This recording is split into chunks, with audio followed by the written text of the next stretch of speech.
At the heart of the world of science, where the desire for knowledge meets the frontier of the unknown, lies a rarely explored territory, the domain of self-experimentation. This is a realm where courage and innovation collide, giving rise to amazing breakthroughs. Today, we venture into the extraordinary world of scientists who have become, by choice, the subjects of their own experiments.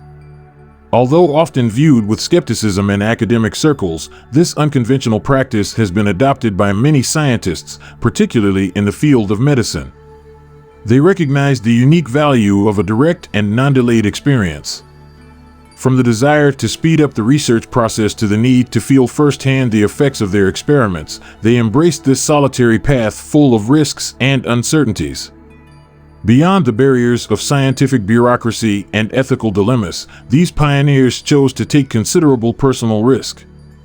Through their determination and sacrifice, they opened new horizons in understanding the natural world and human capability. Among them are Nobel laureates, who have gained recognition precisely because of the courage to use their own bodies as living laboratories. Today, we introduce you to some of these remarkable scientists. They not only lived science, but wrote history with their own hands and minds. Find out their impressive story here on our channel. The chemist who drank cholera soup. In 1892, Max Joseph von Pettenkofer intentionally drank a soup containing a large dose of cholera bacteria to disprove Robert Koch's theory that only microorganisms were responsible for the disease. Fortunately, Pettenkofer escaped with some mild symptoms. Pettenkofer was a Bavarian chemist and hygienist famous for his work on proper waste disposal, practical hygiene, clean air, and fresh water. Interestingly, he had anti-contagionist beliefs and did not believe that bacteria caused disease. This belief placed him at odds with many contemporary scientists, most notably Robert Koch, the German physician and microbiologist who identified the causes of tuberculosis, anthrax, and cholera and provided experimental evidence that these diseases were contagious. One of the conflicts between Pettenkofer and Koch had to do with cholera. To prove Robert Koch wrong, Pettenkofer drank cholera soup on October 7, 1892, in front of witnesses. He also consumed baking soda to neutralize stomach acid after Koch had suggested that the acid could kill bacteria. For a week, Pettenkofer suffered only mild symptoms, which he claimed were not caused by cholera. Doctors who got bitten by yellow fever mosquitoes. In 1900, American military doctors James Carroll, Aristides Agramont, and Jesse Laser allowed themselves to be bitten by yellow fever mosquitoes to prove that the insects were responsible for the spread of the disease. Their efforts proved that yellow fever was indeed transmitted by mosquitoes and saved many lives. Carroll and Laser were part of a research team led by Walter Reed. The team continued the work begun by Cuban doctor and scientist Carlos Finley. In 1881, Finley proposed the theory that yellow fever could be transmitted by mosquitoes and not by human contact. To study the disease, Carroll and Laser let infected mosquitoes bite them in early September of 1900. Laser died on the 26th of that month, but Carroll recovered. 7 years later, Carroll was killed by the same disease. The surgeon who operated himself 3 times. In 1921, at the age of 60, Evan O'Neill Kane became the first man to operate on himself to remove his appendix. He wanted to make sure that the procedure could be tolerated by patients who were given only local anesthesia because they could not be given general anesthesia. Evan O'Neill Kane was a surgeon from Pennsylvania, USA, known for operating on himself 3 times.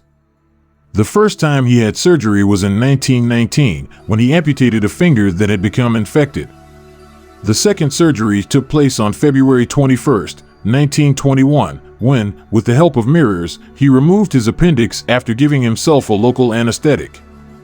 Kane completed the operation successfully, although at the time it was considered a major operation and required a much larger incision than today. Kane wanted to live the experience from a patient's perspective and planned to use local anesthesia for future surgeries. He believed that ether, the anesthetic used at the time, was more dangerous than the local anesthetic called Novocaine, a recent substitute for cocaine, which he used during the operation. He performed his third self-operation in 1932, at the age of 70 when he repaired his inguinal hernia after administering a local anesthetic. The operation took 55 minutes and Kane was back at work after only 36 hours. The doctor who gave blood transfusions with malaria. In 1924, the Russian scientist Alexander Bogdanov, wanting to find a method of rejuvenating the body, began to transfuse himself with blood obtained from people younger than himself. He died after using the blood of a student who had malaria and tuberculosis. Alexander Bogdanov was a Russian physician, political activist, economist, and science fiction writer whose interests ranged from philosophy to medicine. He was known for inventing techtology, which is now considered a precursor to systems theory and aspects of synergetics. One of his areas of interest in medicine involved rejuvenation through blood transfusions. Bogdanov began experimenting with blood from volunteers, among whom was Vladimir Lenin's younger sister, Maria Ulyanova.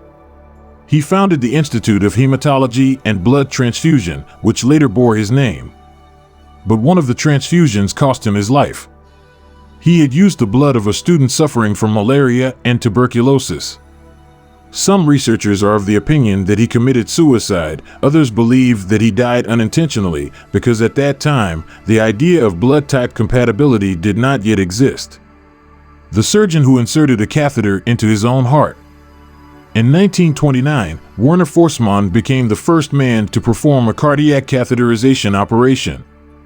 He operated on himself and went to the radiology department so that he could guide the catheter further into the heart under the supervision of a fluoroscope. He was later fired, but was awarded the Nobel Prize in 1956. Werner Forssmann was a German doctor working in Eberswalde when he performed the first cardiac catheterization operation on himself. He ignored the ward chief's orders and convinced her to help nurse Gerda Ditzen, who agreed on the condition that she be the one operated on. But Forssmann tricked Ditzer. He laid her on the operating table and pretended to give her a local anesthetic and cut her arm with a scalpel. In fact, Forssmann was doing all this himself. By the time Ditzer realized what was happening, Forssmann had inserted a urinary catheter into his vein. Together, the two went downstairs to the radiology department, where the doctor inserted his catheter further into the right ventricle of the heart. In 1932, after working without pay at the Berliner Charite Hospital, Forssmann was forced to leave because he was not up to the scientific standards required. Failing to gain employment as a cardiologist, Forssmann studied urology and later became director of the surgical clinic at the Dresden-Friedrichstadt Municipal Hospital and the Robert Koch Hospital. In 1956, he was awarded the Nobel Prize in Physiology or Medicine, which he shared with André Frederick Cournand and Dickinson Richards, who had developed methods of applying Forssmann's technique.